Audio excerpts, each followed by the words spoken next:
મિત્રો આપ અત્યારે જોઈ શકો છો 25 માણસની અત્યારે અમે ભાજી પાવ બનાવી રહ્યા છીએ ઘરે.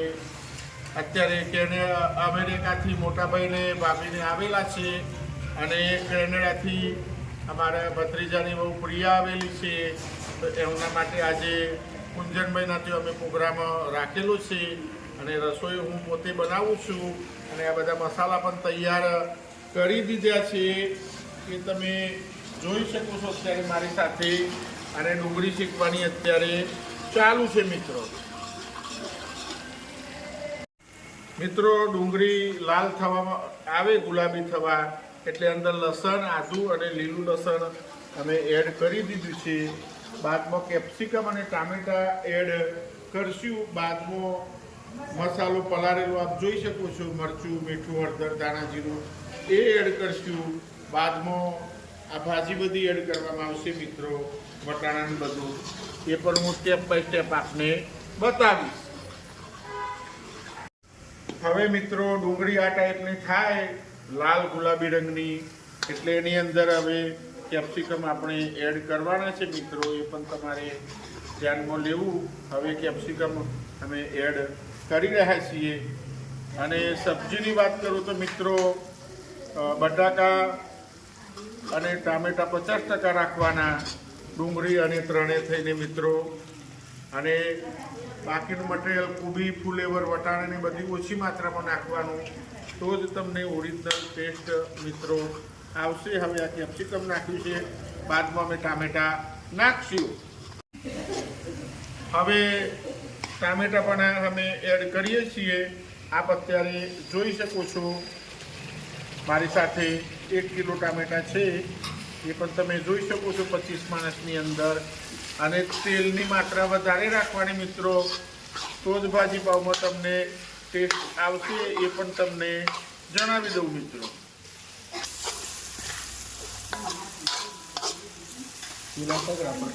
મિત્રો તમે જોઈ શકો છો હવે ટામેટા, કેપ્સિકમ, ડુંગળી, લસણ બધું શેકાય સ્ટેપ બાય સ્ટેપ અને આ રીતનું તેલ છૂટશે એ તમે જોઈ શકો છો અત્યારે મારી સાથે.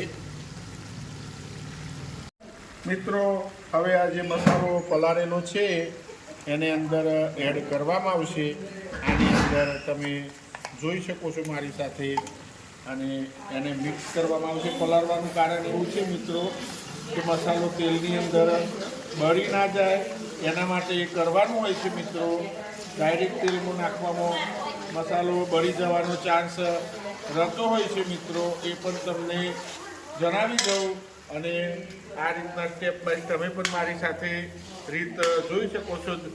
જો હવે મસાલાનો કલર કેવો દેખાય છે તમે અત્યારે મારી સાથે જોઈ રહ્યા છો. અત્યારે હવે આપ જોઈ શકો છો સંપૂર્ણ તેલ છૂટી ગયું છે. અને તેલ છૂટ્યા બાદ થોડી માત્રામાં પાણી નાખવાનું, કારણ કે આ ભાજી પાવ બનાવીએ છીએ મિત્રો, તેની અંદર ગ્રેવી જરૂરી છે. તો આપ જોઈ શકો છો મારી સાથે સરસ મજાનો હવે રસો તૈયાર થઈ ગયો છે. ને આ રીતના અમે બનાવતા હોઈએ છીએ. અને હવે વટાણા પણ અમે નાખી દઈશું. હવે મિત્રો આ વટાણા બાફેલા છે હું નાખી રહ્યો છું.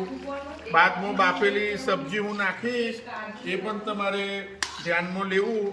વટાણા પહેલાં અધકચરા બાફેલા છે તો એ અત્યારે નાખી રહ્યો છું. બાદમાં હવે પેલી સબ્જી બાફેલી બધી નાખીશ, બટાકા, ફુલાવર, રીંગણ વગેરે વગેરે મિત્રો.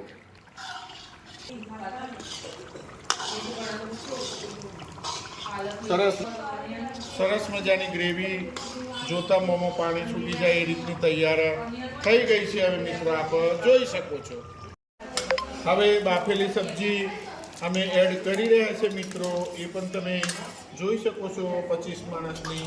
અને આ રીતના હવે મિક્સ થઈ જશે સંપૂર્ણ મિત્રો, એ પણ અમારી સાથે આપ નિહાળી રહ્યા છો. અને લાસ્ટમાં ગરમ મસાલો, પાવભાજીનો સ્પેશિયલ મસાલો નાખ્યો મિત્રો. હવે પૂરું મિક્સ થાય એટલે હું આપને બતાવું છું સ્ટેપ બાય સ્ટેપ મિત્રો, તો આપ અમારી સાથે જોતા રહો. હવે મિત્રો લાસ્ટમાં પાવભાજીનો ગરમ મસાલો અમે નાખી રહ્યા છીએ. મસાલો આ રીતના નાખવાનો હોય છે. એમાં કચાશ રાખવી નહીં, જેટલા વ્યક્તિ હોય એ પ્રમાણે નાખવાનો. તેનો કલર પણ સરસ આવશે અને આ રીતના તેલ સરસ મજાનો છૂટશે મિત્રો. તો આપ અત્યારે મારી સાથે જોઈ રહ્યા છો પાવભાજીની રેસીપી, અને આ રીતના તમે ઘરે બનાવી શકો છો. આની અંદર 1 કિલો બટાકા છે, 1 કિલો ટામેટા છે, ફક્ત 2 રીંગણ છે, 700 ગ્રામ વટાણા છે, ફોતરા નીકળી જાય એટલે મિત્રો, અને 400 ગ્રામ ફુલાવર છે મિત્રો. એ પણ તમારે ધ્યાનમાં લેવું. તો વિડીયો સારો લાગે તો લાઈક કરજો, શેર કરજો, સબસ્ક્રાઈબ કરજો, અને નજીકથી આ વિડીયો પૂરો કરતા પહેલાં તમે ગ્રેવી પણ જોઈ શકો છો, સરસ મજાની થઈ ગઈ છે.